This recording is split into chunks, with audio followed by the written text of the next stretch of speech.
Hi, I'm Janine Campbell, and I'm a visual arts teacher in West Michigan. I'm here today to talk to you about design thinking as a vehicle to drive remote instruction.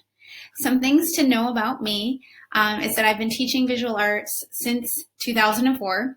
I've had a blended learning environment, meaning that I've had access to computers and have implemented my computers in my classroom since 2008, starting out with one cart, so 15 computers for 30 kids. And now my district is one-to-one, meaning every student has had access to a computer that they can take home with them for about the last 7 or 8 years. I like to slice paper for fun. I like to do paper cutting. I always teach clay on the first day of school, which who knows what the first day of school will look like this year, but I'm still hopeful I can show my students how to work with clay on that first day.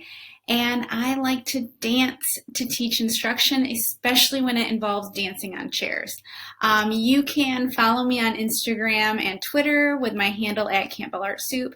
I also provide information on my blog, and feel free to email me with any questions that you may have.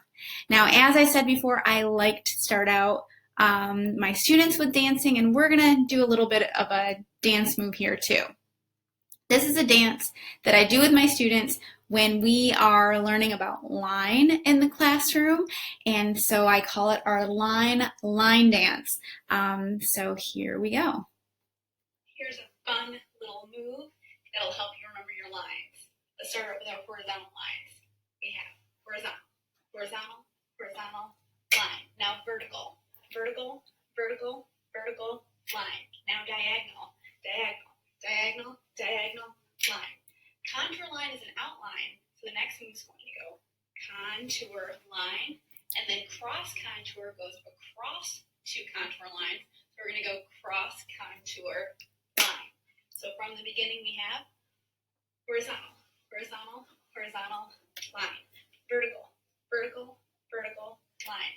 Diagonal, diagonal, diagonal, line. Contour line, cross contour line. So hopefully you find that to be something you can use with your students. My students really like doing that in the classroom, and then we do a variety of activities to reinforce that concept. I have a couple other dance moves out there, so if you go to my Instagram, you can find out what those are. Now, I am an art teacher. Like most of you out there, you are an art teacher.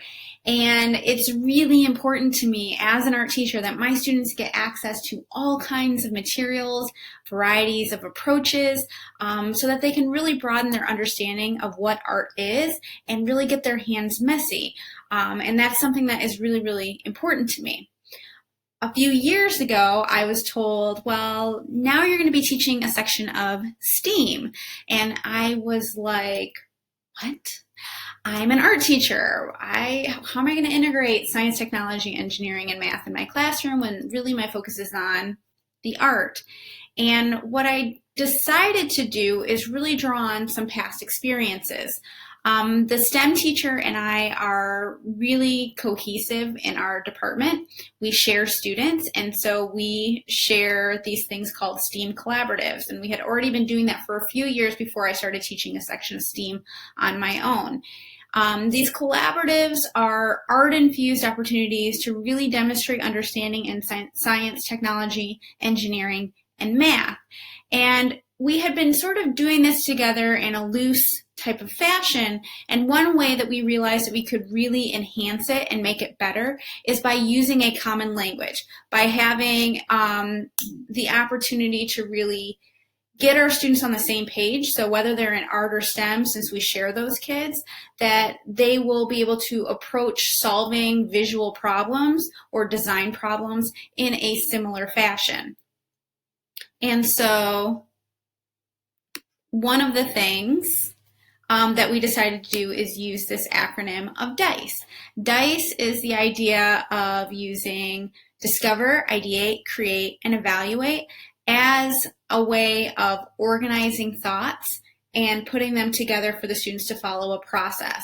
I wish I could say that I came up with this, but I did not. I learned about this at a McCall conference from another art teacher whose name is Deandra Clark. She teaches in Michigan as well, and she and her technology teacher actually came together and presented on how they used this approach in their classroom.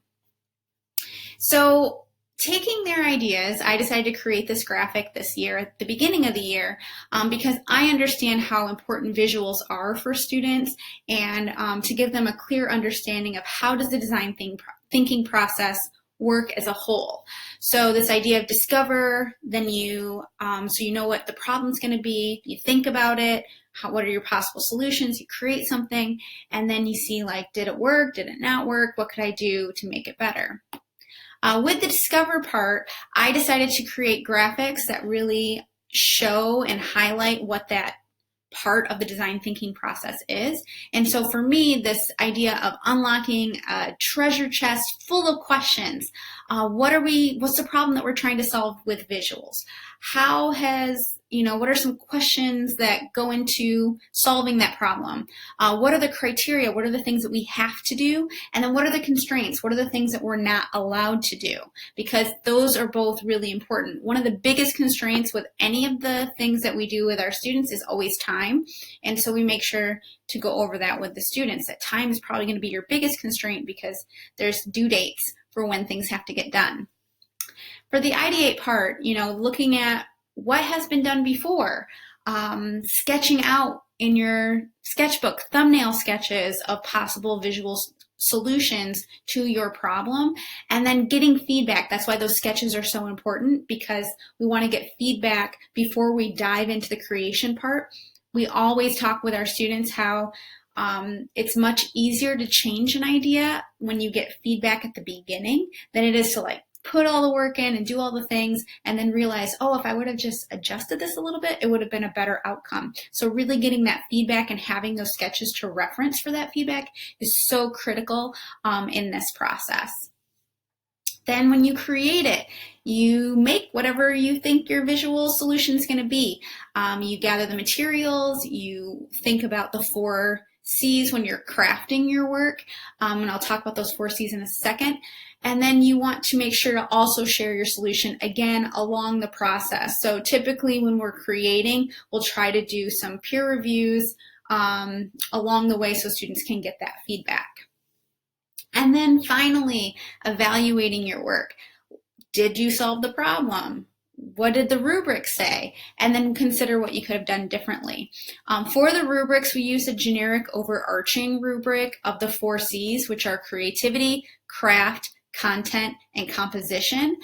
So the students understand that they're going to be looking at, well, how unique is my solution? Is it crafted well? Was it put together well? Does it have the meaning and fit into the theme, the idea of what we're trying to say? And then did I effectively use the elements and principles of design to compose my work using compositional elements that really drive what it is I'm trying to do? Now, I went from teaching STEAM and having this sort of using this design thinking process and putting it into my art teaching. And then this year you're teaching art online. And again, I gave this space because we all know what it is to be teaching in our classrooms. When I started implementing this concept in my first semester students this year, I created these handouts. Students had these really clear planning guides that incorporated the design thinking process, where they would write down their answers, they'd write down their artist references, they'd create their thumbnail sketches, they would create a project plan, and then start actually making the work. My classroom students use a variety of materials. It's a choice-based classroom, meaning that they get to choose what they do as long as it fits within sort of the overarching theme. And so students around my classroom are using all kinds of media at the same time, and you can see that they're spread out all over the place. And so when it came to this situation of, well, now you're going to be teaching online, I'm thinking, oh no, does that mean that I have to also change the process? I mean, what I'm doing now in my classroom yields to students receiving recognition at the Scholastic Awards, these beautiful pieces that were created this year in my classroom of these really lovely award-winning works from Scholastic using a variety of materials because they had the access to it. And so my biggest fear was, well, what's going to happen now that they don't have that same access to those supplies, that they don't have that same access to me, and they don't have that same access to each other? Because remember, that feedback along the way was just so, so important in really driving their work to the best place it could possibly be. So I was really feeling like overwhelmed and unsure of how I was going to move forward once we went into the situation of you are teaching online.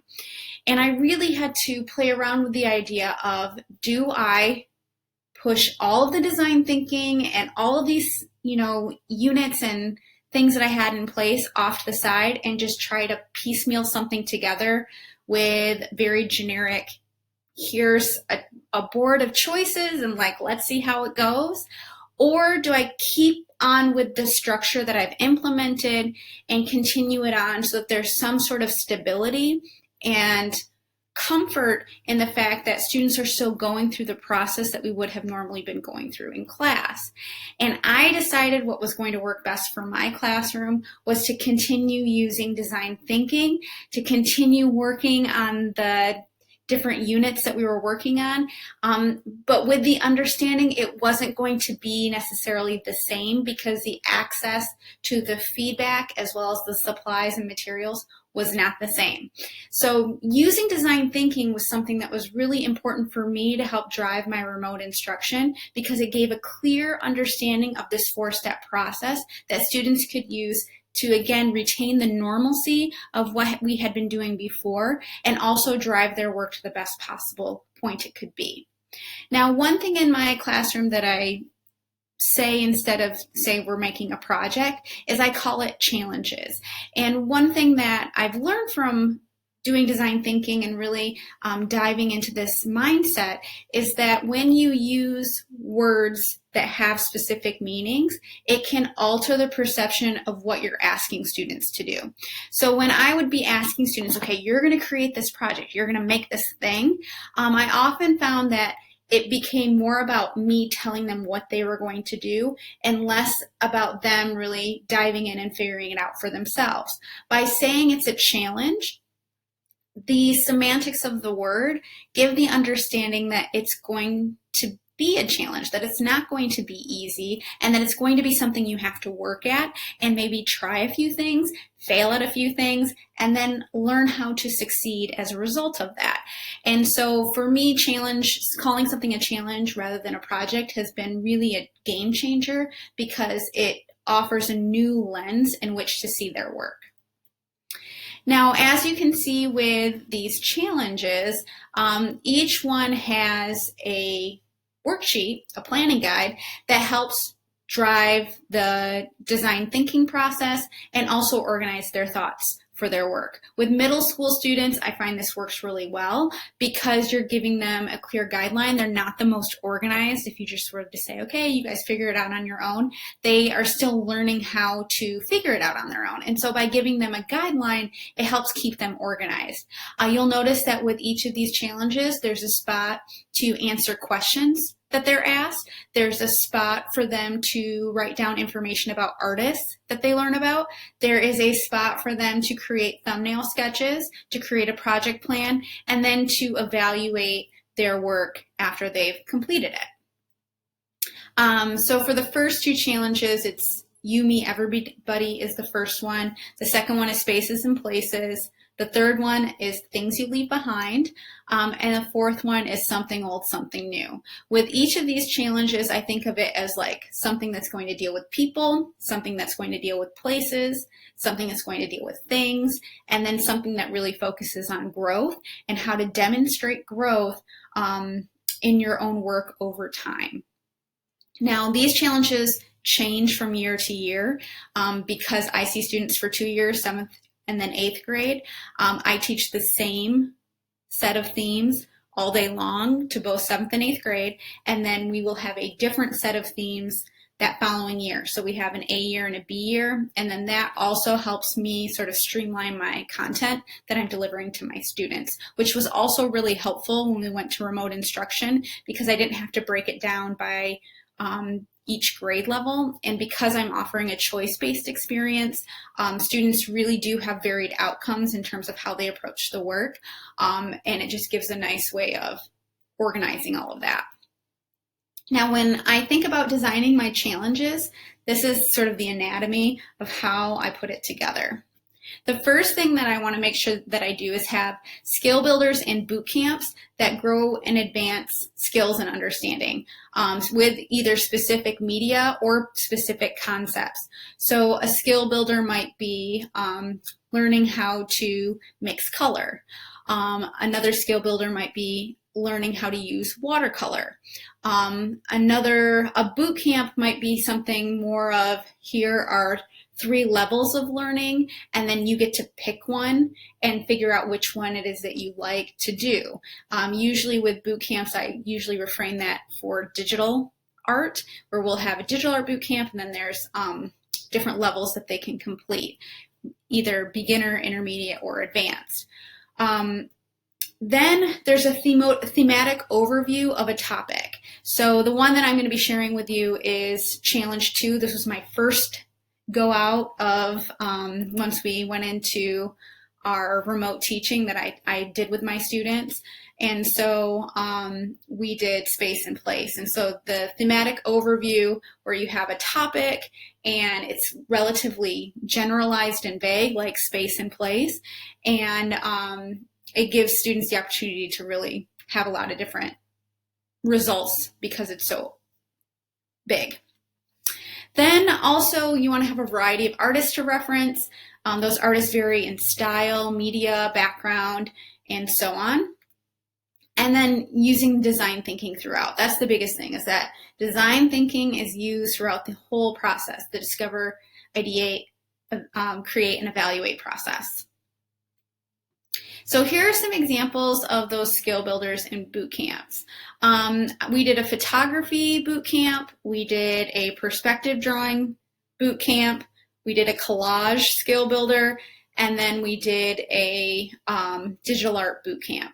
And so with each of these examples of photography, perspective, digital art, and collage, again, there are different levels of experience that students can have. So for example, if they feel really confident in using perspective drawing, they may choose to do intermediate or advanced.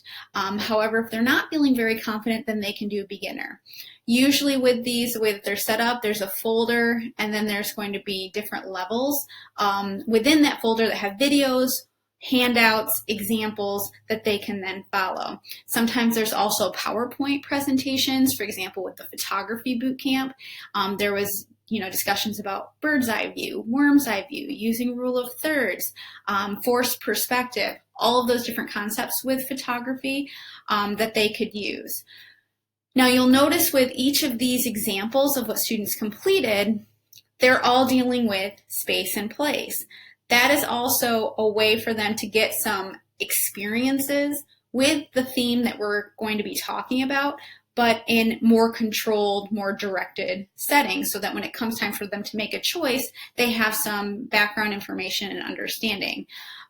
These are really short, so typically with a skill builder or with a boot camp, it's going to be something that should really take no more than a couple of class days, and I will usually have these skill builders and boot camps going on, if we were running them in my regular classroom, simultaneously with the challenge.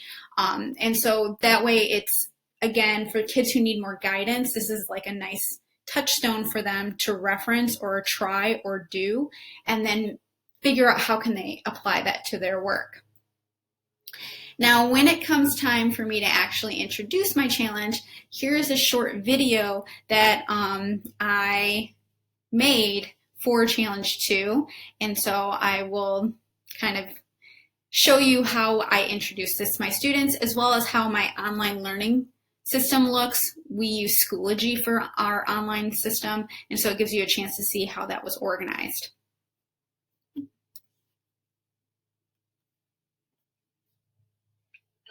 all my middle school artists. We are going to be starting out Challenge 2 today, and you can find this lovely handy-dandy worksheet planning guide to get started on if you go down and you click on the Challenge 2 PDF.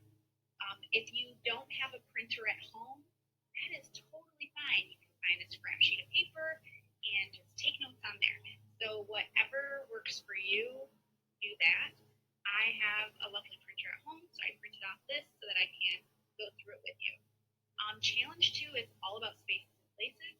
Maybe you got a hint at that, considering we did a perspective landscape challenge. We did some photography with outdoor things. We did a collage showing a foreground, middle ground, and background. And all of that deals with environments, spaces, and places. So we are going to continue on that with this next challenge. Our first challenge dealt with people. This one is dealing with spaces and places. So just like with all of our projects, we are going to go through discover, ideate, create, and evaluate. So using that same design thinking process. With discover, we want to first figure out, like, what are we doing? So we need to answer some key questions. So 4 key questions I'd like for you to answer. And again, you can answer this on the worksheet, or you can answer it in your sketchbook or on a note piece of paper, or even just in your mind. Think of a place that you visited, either real, virtual, or imagined, that inspires you. How much does location, climate, time impact a place or space? How are interior spaces different or similar to exterior spaces? And what impact do environments have on those that exist in them? So I'm going to give you a couple minutes to think about that, and I'm going to even answer my own question.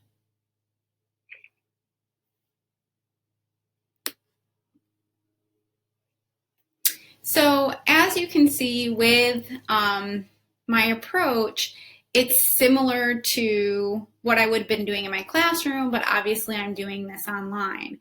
And because we had that design thinking process in place before we went to remote learning, I felt very comfortable for students to continue on. And as I said before, because this was sort of a new situation, I understand not all students have access to printers at home. I understand that some students might not even have access to wanting to draw those things at home. So I was like, if you want to just have it in your mind, that's okay. Now moving forward, I will probably create some sort of packet that students will then be able to do from home if they need to. So within this worksheet, there are artists, students reference, like Frank Lloyd Wright we looked at Ansel Adams, Georgia O'Keeffe, David Hockney, and we looked at Nathan Walsh. And so we look at artists who use different approaches to space and place. Some of them are using photography, others are using perspective. Again, collage, thinking about the things that we did our skill builders on, and then finding artists out in the art world that help feed in to that challenge. Once I do that, students then have to decide how are they going to create their works. They created thumbnail sketches. We used Flipgrid, which is an online program where students can record videos, and that's how they shared their sketches with me so that I could give them feedback. Again, this was a totally new situation for me. I have some ideas of how I can more effectively use Flipgrid in the future, but it at least gave me a chance to give them some feedback to help push their work in different directions if I saw some ways that I could help positively influence them. And then in the end result, they uploaded their work to Artsonia and created, these beautiful final pieces. So here's an example of some different works created by students. You can see that a couple use photography. This student uses collage. This student's using mixed media. This student's using perspective drawing. Again, some more examples with photography, perspective drawing, painting, using different concepts that we talked about in class, but then applying it in a way that they saw fit. So although we weren't face-to-face the way we would have normally been in class, they were still able to produce works that gave a sense of understanding in terms of what they needed to do to show that they know and understand this concept of space and place. Now, at the end, for the evaluate part, it's important that we have some kind of self-assessment of what we did. So using the 4 C's of creativity, craft, content, and composition, as well as asking these more reflective questions of what's the biggest thing that you learned, and if you had to do this over again, what would you do differently? I think that was something that was really important to me as their teacher, to get that feedback from them. And what I found was that students were really interested in sharing the things that really meant something to them. That, using materials that you weren't familiar with can have a great result, that you don't necessarily have to be the best at something to try it and be good at it. If something looks hard, it's okay to try that and try to get better at it. As well as the content meanings of like foreground, middle ground, background, how to use color to show emotion, those other concept items that I thought was really important for them to learn. So it was really good for me to get feedback that they were, again, checking for that understanding. Are you learning what I'm hoping for you to learn? So with design thinking and using this in my classroom, there are 2 things that I'm hoping result from that. And one of that is really following my art wherever it takes me, and I hope you follow your art where it takes you too, as well as sharing with others. I learned so much from what other people share, and I'm going to finish out today with something that I learned because somebody else was so kind enough to share it. And that was using these little Bitmoji classrooms. And so I saw this online and I was very skeptical at first. I thought, who in their right mind has the time to put this all together? And then of course, within like 2 days, I'm like frantically putting it together because I was obsessed. This is my hopefully online beginnings for future remote learning. And my hope is that with this future remote learning, that it creates a situation similar to how I finished out my school year. So I finished out my school year with this as our final exam. So I created this little Bitmoji of me saying, here's part 1, part 2, click this for part 1, click this for part 2. And I see using this in concert with our other tools that we have in our classroom. So these are things that I see using as a part of Schoology and other places.